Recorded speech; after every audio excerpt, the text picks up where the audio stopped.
Assalamualaikum warahmatullahi wabarakatuh. Selamat datang ke kelas tajwid tahun 6 dengan tajuk bahagian-bahagian wakaf siri kedua. Kita mulakan pelajaran kita dengan membaca doa mula belajar. Bismillahirrahmanirrahim. Allahumma ftah alaina hikmataka wanshur alaina min khazaini rahmatika ya arhamar rahimin. Rabbi shrahli sadri wa yassirli amri wahlul uqdatan min lisani yafqahu qawli. Rabbi zidni ilman warzuqni fahma. Amin. Murid-murid, pada pelajaran yang lalu kita dah belajar wakaf terbahagi kepada 4, iaitu wakaf ikhtiyari, wakaf ittirari, wakaf intizari dan wakaf ikhtibari. Dan kita dah belajar wakaf ikhtiyari. Jadi hari ini insya-Allah kita akan belajar pula wakaf ittirari. Semua orang dah bersedia? Mari kita teruskan. Wakaf ittirari bermakna wakaf terpaksa. Memberhentikan bacaan kerana terpaksa.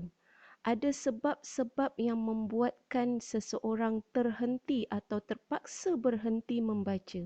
Disebabkan batuk atau bersin atau murid-murid sedang baca dan mak panggil kena nyahut kan, atau sedang bersedih. Okay, dia menangis waktu dia membaca dan dia terpaksa berhenti. So di sini ada penjelasannya tentang wakaf ittirari atau wakaf yang terpaksa ni. Yang pertama, berhenti dengan memilih, Ustazah ulang sekali lagi, berhenti dengan memilih kalimat-kalimat tertentu untuk diwakaf. Maknanya tidak sebarang-sebarang tepat yang kita wakaf. Kita kena pilih tempat yang betul juga. Dan yang kedua, setelah memilih untuk berhenti, kemudian sambung bacaan dengan menjaga ibtidak yang betul. Kita ulang sikit pelajaran kita. Wakaf maknanya berhenti, ibtidak maknanya memulakan. So kalau kita simpulkan, wakaf ittirari disebabkan hal-hal tertentu kita terpaksa berhenti membaca. Jadi kita kena pilih kalimat tertentu untuk kita wakafkan. Tapi kemudian kena sambung bacaan dengan menjaga ibtidak yang betul. Pada poin yang kedua, ada disebut menjaga ibtidak yang betul. Yang ini mesti difahami sungguh-sungguh sebab bagi wakaf ittirari hukumnya harus. Maknanya boleh berhenti. Sebab terpaksa tu boleh berhenti. Harus dihentikan bacaan dengan syarat tidak merosakkan pengertian ayat. Jadi untuk memahami menjaga ibtidak yang betul, mari kita tengok lagi pelajaran kita. Menjaga ibtidak yang betul. Ada dua keterangan berkenaan hal ini. Yang pertama, dimulakan bacaan selepas terhenti. Maknanya dimulakan bacaan selepas terhenti tu, selepas kita terhenti membaca, dimulakan bacaan pada kalimat-kalimat yang sebelumnya jika maknanya berkaitan. So, ingat baik-baik. Yang pertama, apabila maknanya berkaitan, okay, maknanya kita kenalah patah balik. Okay, Ustazah ulang sekali lagi. Apabila kita terpaksa berhenti pada satu-satu tempat dan maknanya berkaitan. So nak mula semula baca, nak ibtidak, kita kena ghostan sikit, patah balik supaya kita menepati atau dapat melengkapkan ayat yang kita baca. Sebab itulah disebut pada kalimat yang sebelumnya. Bila? Jika maknanya berkaitan. So ingat sekali lagi, jika maknanya berkaitan, maka mesti dimulakan bacaan pada kalimat yang sebelumnya. Kita tengok contoh yang diberi di dalam buku teks. Ini contoh yang diambil daripada surah Al-Hajj, ayat 77. Ayatnya panjang. Okay. Kalau kita baca, dan kadang-kadang bukan disebabkan batuk ke, bersin ke, atau mak panggil ke, kadang-kadang memang kita yang tak cukup nafas nak baca panjang macam ni, so kita kena berhenti. So contohnya macam ni, ayat ni panjang. So nak berhenti tu mesti pilih-pilih tempat. Okay. Di dalam buku ada ditunjukkan di mana yang kita patut berhenti. Katanya mestilah wakaf di sini. Di mana tu? Di situ. Nampak tak anak panah? Dan kemudian bila kita berhenti di situ maknanya kita akan baca seperti ini. Ustazah contohkan. A'udzubillahi minasyaitonirrajim. Ya ayyuhalladzina amanu rka'u wasjudu wa'budu. Kita berhenti kan? So nak sambung, janganlah sambung Rabbakum waf'alu sebab dia tak selesai dekat sini. So kalau kita tahu bahasa Arab, Ustazah dah pernah beritahu, kalau tahu bahasa Arab di dalam membaca Al-Quran, maka ianya adalah satu bonus besar. So dia macam ni. Wahai orang-orang yang beriman, rukuklah olehmu dan sujudlah olehmu dan sembahlah olehmu. Kita berhenti. Kalau kita sambung dekat Rabbakum waf'alul khaira, tiba-tiba dia punya ayat mula dengan Tuhan kamu dan berbuatlah kebaikan. So tak kena gaya. Jadi sebab tu dinyatakan supaya sambung semula dengan ibtidak yang betul.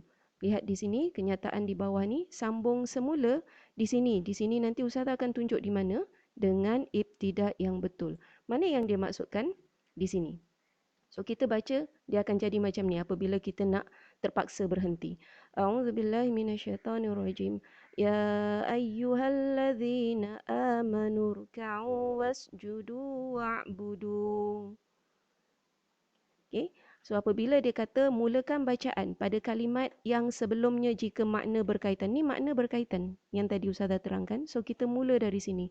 Irka'u wasjudu wa'budu rabbakum waf'alul khaira la'allakum tuflihun. Ini yang pertama. Menjaga ibtidak yang betul untuk keterangan yang kedua. Mari Ustazah bacakan. Terus sahaja dimulakan pada kalimat-kalimat yang selepasnya jika maknanya tidak berkaitan. So yang pertama tadi, kalau dia berkaitan, maka kita kena patah balik. Maknanya kena baca kalimat sebelum tempat yang kita berhenti, tempat kita wakaf. Tapi kalau dia tidak berkaitan, nampak di situ? Jika maknanya tidak berkaitan. So apa yang kita kena buat? Terus sahaja baca. Terus sahaja dimulakan. Bila? Di mana? Pada kalimat-kalimat yang selepasnya. Baik, ini contoh yang Ustazah sediakan. Ini juga diambil daripada surah Al-Hajj ayat yang ke-6. Di sini pun kadang-kadang ayat yang cuma beberapa kalimat ini ada orang yang tak sampai nafasnya ataupun dia dalam keadaan bersedih jadi dia terpaksa berhenti membaca untuk membetulkan semula emosi. Ini contoh kenapa orang terpaksa berhenti. So kalau kita nak berhenti, katalah kita berhenti di sini. Wakaf di sini katanya. Di situ. Okey, mari kita cuba baca. أعوذ بالله من الشيطان الرجيم ذلك بأن الله هو الحق وأنه يحيي الموتى. Berhenti. Dah selesai belum ceritanya? Ceritanya dah selesai. So maknanya kalau di dalam bahasa Arab murid-murid boleh rujuk kepada Al-Quran terjemah. Demikian itu disebabkan sesungguhnya Allah dialah yang maha benar dan sesungguhnya dia yakni Allah lah yang menghidupkan orang-orang yang mati. Okey, dah siap. So di mana yang kita nak mula ibtidak? Dekat bawah ni ada nota di sini. Sambung semula di sini dengan ibtidak yang betul. Di mana kita nak mulakan? Betul di situ. So dia akan jadi kita berhenti wakaf di sini dan kita mulakan di sini. Tak perlu patah balik. So kita akan baca Dzalika bi anna Allah wal haqq wa annahu yuhyil mauta wa annahu ala kulli syai'in qadir. Okey, dapat ya murid-murid ya? Baik. Keterangan untuk menjaga ibtidak yang betul cuma ada dua sahaja. Jadi bermakna selesai pelajaran pada hari ini iaitu berkenaan wakaf ittirari. Apa makna dia? Wakaf yang terpaksa. Baik murid-murid, Ustazah harap apa yang dipelajari pada hari ini dapat difahami sebelum kita sudahi majlis ilmu iaitu kelas kita ni. Kita bersama-sama membaca tasbih kafarah. Subhanakallahumma wa bihamdika asyhadu an la ilaha illa anta astaghfiruka wa atubu ilaik. Senyum dan ceria selalu murid-murid semua. Jaga diri, jaga kesihatan dan jangan lupa mengaji. Insya-Allah kita akan jumpa lagi pada masa yang akan datang. Assalamualaikum warahmatullahi wabarakatuh. Bye.